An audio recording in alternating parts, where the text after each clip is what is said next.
நண்பர்களே தயவு செய்து மற்றொரு பெண்ணுக்காக உங்களது காதலியையோ உங்களது மனைவியையோ உங்களது குடும்பத்தையோ விட்டுட்டு போகணும்னு தயவு செஞ்சு ஒரு முடிவு பண்ணாதீங்க. மிகப்பெரிய ஒரு முட்டாள்தனம். இந்த பொண்ணை விட பெட்டரான ஒரு பொண்ணுக்கிட்ட நான் போகிறேன் அப்படின்னு முடிவு பண்ணிட்டு நீங்கள் போகிறீங்க. ஆனால் அது உண்மை கிடையவே கிடையாது. நீங்கள் ஒரு புது பொண்ணுக்கிட்ட போகிறீங்க, அவ்வளோதான். ஒரு புது எக்ஸைட்மெண்ட், ஒரு புது இடம், ஒரு புது அனுபவம், ஒரு புது வாழ்க்கை, புதிய எண்ணங்கள் அப்படின்னு நீங்கள் போகிறீங்க.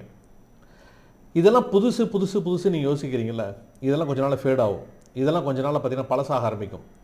அதெல்லாம் பழசாக ஆரம்பிக்கும் போது உங்களுக்கு என்ன தோண ஆரம்பிக்கும்னு சொல்லி கேட்டிங்கன்னா, சில விஷயங்களில் இவளை விட அந்த காதலியே பெட்டராக இருந்தால் சில விஷயங்களை என்னை ஹேண்டில் பண்ணுறதில்ல, இவளை விட என்னோடய மனைவியே பெட்டராக இருந்தால் சில விஷயங்களில் அப்படின்னு சொல்லிட்டு உங்களுக்கு தோண ஆரம்பிக்கும். இந்த விஷயத்தை நீங்கள் அவங்ககிட்ட எக்ஸ்பிரஸ் பண்ணிங்க அப்படின்னா கண்டிப்பாக உங்களுக்குள்ள மிகப்பெரிய பிரச்சனைகள்லாம் வர ஆரம்பிக்கும். உங்களுக்கும் அவளுக்கும் எந்த மன ரீதியான கமிட்மெண்ட்டும் கிடையவே கிடையாது. ஆனால் அதனால் அவள் என்றைக்கு வேணால் உங்களை வெளியில் தோறத்துக்கு தயாராக இருப்பாள். அவள் அதுக்கு தயங்கவே மாட்டாள்.